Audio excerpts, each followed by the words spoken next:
Hello friends, welcome to my duets ডায়েরিতে। তো আজ তোমাদের সঙ্গে লং ড্রাইভে আরও একটা ভিডিও শেয়ার করতে চলেছি, যেটা উড়িষ্যার বুদ্ধদেবের মন্দিরের কাছাকাছি এটি অবস্থিত। প্রায় কাছেই একদম, কিছুটা দূর গেলেই এই মন্দিরটা আমরা পেয়ে যাব। তো আগে এই মন্দিরটাই ঘুরেছি, তারপরে বুদ্ধদেবের মন্দিরটা ঘুরেছিলাম, কিন্তু একটু আগে পরে হয়ে গেল। আগের ভিডিওটা তোমাদের সঙ্গে শেয়ার করেছি, যেটা বুদ্ধদেবের মন্দির। তো সেখানে যাওয়ার আগেই মন্দিরটা গেছিলাম, আর এরকম টার্নিং পয়েন্টগুলো এত সুন্দর লাগছিল, তোমাদের সঙ্গে শেয়ার করছি।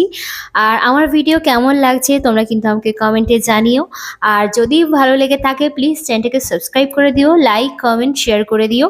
তো চলো পুরো ভিডিওটা দেখতে থাকো। তো গাড়ি থেকে নেমে পড়লাম অলরেডি, তো মহাদেবের উদ্দেশ্যে। এখানে অনেক টাকা চাওয়া হয়, মানে সবার থেকে বেশি বেশি করে, তাহলে নাকি মনস্কামনা পূর্ণ হবে। কিন্তু আমার মনে হয় ভগবানকে মন ভরে ডাকলেই সত্যি সবারই মনস্কামনা পূর্ণ হতে বাধ্য।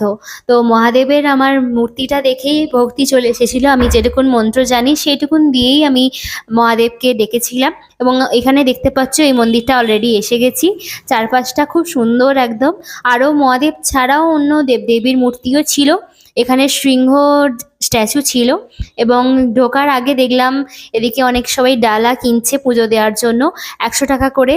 তো সেখানে আমার অত ছিল না সেই মুহূর্তে যেহেতু।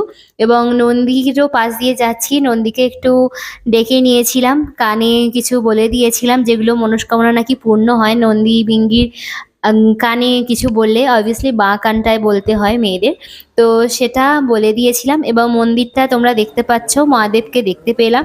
আমার বন্ধুর যে ফ্যামিলি, ওরা সবাই ডালা কিনে পুজো দিয়েছিল। তো তারপরে আমি কিছু প্রার্থনা করেছিলাম, ওটাই আমার কাছে অনেকটা মনে হয়েছিল। আর সত্যি মহাদেবের কাছে গেলে মন শান্ত হয়ে যায়। তো যারা মহাদেবের ভক্ত তারা প্লিজ হর হর মহাদেব কমেন্ট করো। তো এখানে আরও একটা দেবদেবীর মূর্তি আছে, যেটা খুবই জাগ্রত। এখানে আমরা অনেকটা পুজো দিয়েছিলাম, মনস্কামনা নাকি পূর্ণ হয়। তো এরকম অনেক অনেক মূর্তি আছে, দেখলাম মন শান্ত হয়ে গেল। তো এরপর বুদ্ধদেবের মন্দিরটা যেতে হবে, তো সেটা তোমাদের আগের ভিডিওতেই দিয়ে দিয়েছি, তোমরা দেখে নিতে পারবে। তো এটা কেমন লাগলো আজকের ভিডিওটা আমাকে জানিও। আর দেখো, এটা ঘুরে আসার পর যে বুদ্ধদেবের মন্দিরটা যেতে হয় সেটা আমরা জানতাম না, তাই অন্য রাস্তা দিয়ে আবার ড্রাইভার নিয়ে গিয়েছিল। সেখান থেকেই আবার বুদ্ধদেবের মন্দিরটা দেখতে পাচ্ছি, দেখতেই পাচ্ছ ওখানেও সিংহের স্ট্যাচু আছে। তো এরকম খাড়াই রাস্তা, পাথর খুব ছিল, ওখান দিয়ে হেঁটে হেঁটে যাচ্ছিলাম, আমরা সবাই উঠছিলাম বুদ্ধদেবের মন্দিরটায়। তো বুদ্ধদেবের মন্দিরের ভিডিওটা দেখতে হলে আর আমি লিংক দিয়ে দেবো, তোমরা দেখে নিও কমেন্ট বক্সে। তো আজকের মতন টাটা, বাই বাই। নেক্সট ভিডিওতে আবার দেখা হবে, কথা হবে।